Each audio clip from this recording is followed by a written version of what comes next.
안녕하세요. 책그림입니다. 제가 영상으로 올린 청소년 관련 책 중에 가장 처음 소개해드린 작품 기억나시나요? 취미는 악플, 특기는 막말이었는데요.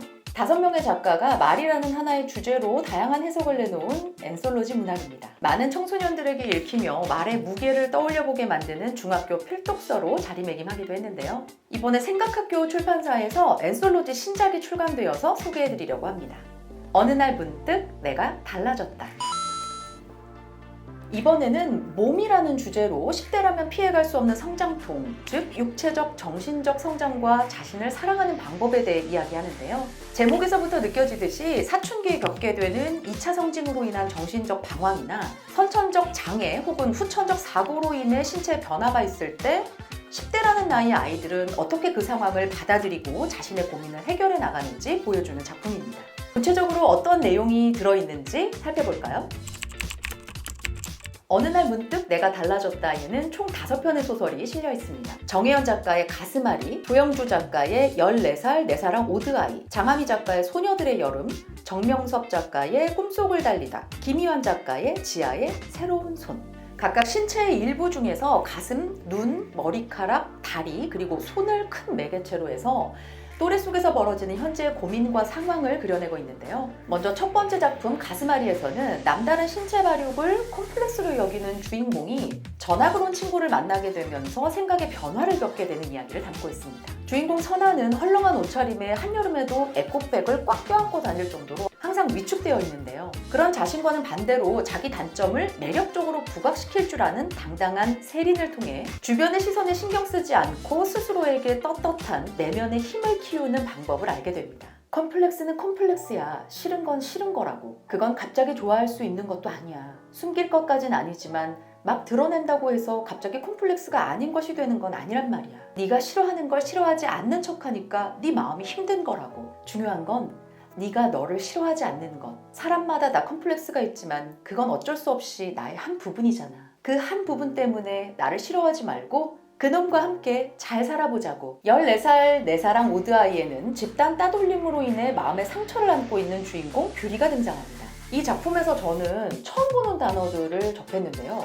친구 부모님의 월급을 비하하는 백충, 이백충, 사는 곳을 빗대어 놀리는 빌거, 직업을 낮잡아 놀리는 노거, 택거 등 좀 놀라울 만큼 청소년들의 어휘에 충격을 살짝 받기도 했습니다. 규리는 초등학교 때 처음 왕따를 당하고 중학교에 와서는 그 일을 반복하지 않기 위해 나름의 방법을 찾는데요. 바로 서클렌즈입니다.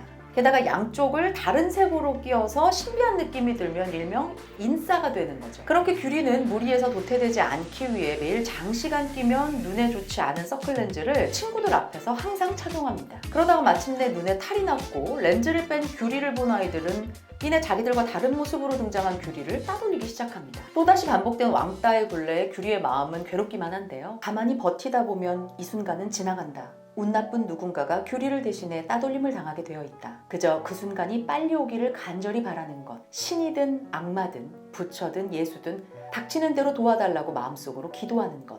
그게 규리가 아는 가장 유일하고 확실한, 하지만 너무나 암울한 왕따에서 벗어나는 길이었다. 따돌림의 고통을 벗어날 방법이 왕따의 다른 희생자가 나타나는 거라니까 참 마음이 아픈데요. 이런 규리 앞에 1학기 내내 등교를 거부하다가 학교로 돌아온 민기라는 아이가 등장합니다. 민기는 규리가 그토록 바라던 오드아이를 가진 학생이었는데요. 누군가에게는 선망의 대상이었지만 누군가에게는 차별의 원인이 되었던 오드아이. 이제 둘은 서로의 숨겨둔 비밀을 하나씩 털어놓으며 각자의 상처를 이겨내기 시작합니다. 세 번째 소설 소녀들의 여름은 여고를 나온 저의 학창시절을 떠올리게 만든 소설인데요. 10대 소녀들의 질투와 우정, 그리고 나만의 색깔을 갖고 싶어 하면서도 또래 유행에 벗어나고 싶지 않은 인물들을 통해서 스스로를 존중하며 자기 자신을 사랑하는 방법을 보여줍니다. 꿈속을 달리다와 지하의 새로운 손은 미래를 배경으로 남과 다른 신체를 가진 주인공들이 등장하는데요.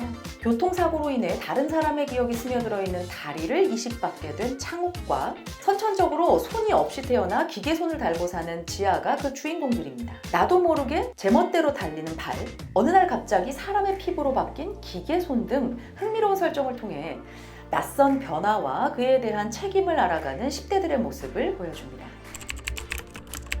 5작품 모두 어떤 공통적인 면이 드러나는데요.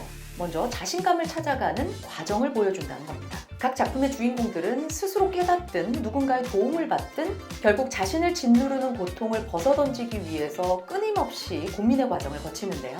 이건 바로 나다움을 찾아가는 과정일 겁니다. 가스마리에서 콤플렉스에 대해 세린이 선아에게 했던 말처럼 나 자신을 인정하고 있는 그대로의 나를 받아들이는 것이 온전히 자신을 사랑할 수 있는 방법일 겁니다. 문제 해결의 방법을 또래 친구들에게서 찾는다는 것도 또 하나의 공통점인데요. 소통과 공감은 말할 것도 없고 하지 말아야 할 것과 다름을 인정하고 받아들이는 방법까지 같은 나이대의 친구들 속에서 자신의 상황을 극복해갑니다. 10대의 청소년들은 이 책을 통해서 또래와 상담하듯 읽어보셨으면 좋겠고요.